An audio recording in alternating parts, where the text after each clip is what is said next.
Разговараме со Богдан Илиевски.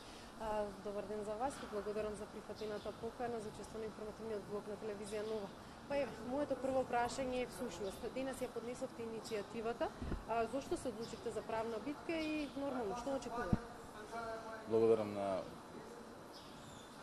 нескриениот и незапрен интерес од вас за нашите активности. Денеска е точно 80-тиот ден откако започнавме да ги одржуваме нашите протестни маршеви. Беа до петокот редовни секој ден од граѓанската иницијатива за заедничка Македонија.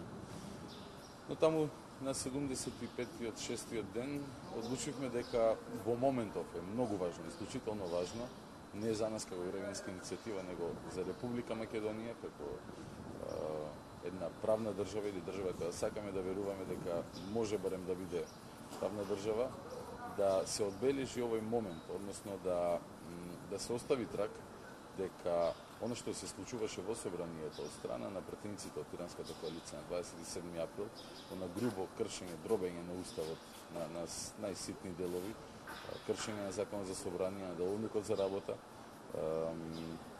мораше да се поведе таа правна битка против овие случувања, бидејќи некој, како да ви кажем, мора да се обиде да го заштити правниот поредок во оваа земја. Не сме само ние, има повеќе иницијативи, сите некаде ќе бидат формирани во еден предмет и тие се иницијативи за поведување постапка за оценување на уставноста на изборот на Талат Џафери.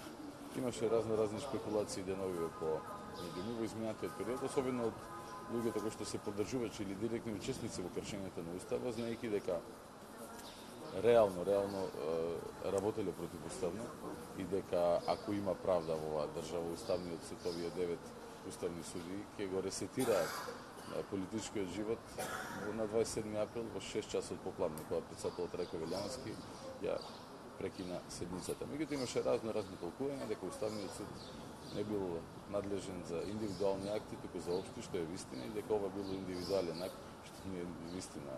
Не може избор на председател за собрание на Република Македонија, избор на заменик врховен командант, заменик на председател на Републиката да биде индивидуален акт. Не е тоа некој си промена на инспектор, не знам, некоја си служба во УЈП или не знам каде. Второ, вчера ми се чини, го слушав и нелегалниот наместен, така наречен председател на собранието Талат Џафери, кој што се обиде дури и притисок да им врши на уставните судии, најавувајќи им дека доколку се вмешаат доколку земат да одлучуваат, доколку се прогласат за надлежни да одлучуваат за кршењето еклатантно на уставот во собранието, тогаш тоа ќе било мешање во работата на парламентот, во легитимитетот на мнозинството, што е една абсурдна, опасна и штетна на крај на денот теза, бидејќи иако тој може да има легитимитет како представник на мнозинството, тоа треба да го стори по легален пат и по процедури. Не значи дека ако сте мнозинство може да правите баш што сакате само затоа што некој со свој интерес ви го признал нелегалното работење. Ова земја има да реди процедури и ние се бориме за правото и за правдината. Така, и моето втори последно прашање, кои се вашите идни планови, какви се? Покрај правната битка која што ја отвараме еве денеска и официјално, и ова е само почеток, ова иницијатива до Уставниот суд.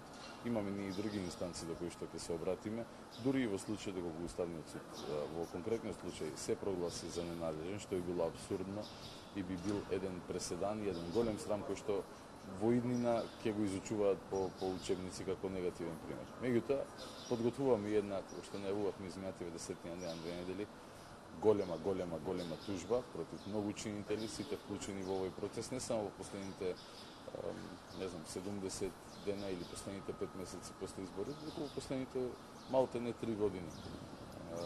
Кога што ќе опфати многу аспекти во неа покрај тимот на врвни правници со кои што фала им за интересот, располагаме, ќе се вклучат и филозофи, социолози, психолози, историчари, така натаму. Значи правната битка мора да ја водиме, бидејќи ние не бараме ништо вон правото и вон правниот систем. За таква држава се бориме. Ние сакаме во Република Македонија тоа да функционира. Меѓу другото кажуваме дека и нашите протестни маршеви само добиваат малку видоизменета форма, некој минимално редуцирање, бидејќи енергијата ни треба и за на други места, но секако улицата која што освоивме ќе остане наша и со нашето присуство најверојатно еднаш неделно, тоа зависно од проценката во моментот кога е најдобар момент да се канализира енергијата на граѓаните кои што во моментов седат дома и се нервираат, ќе го направиме тоа и повторно ќе излеземе на улица мирно и достоинствено да протестираме и се бориме за заедничка Македонија, за правда во Македонија и за подобар живот за сите. Благодарам многу уште еднаш.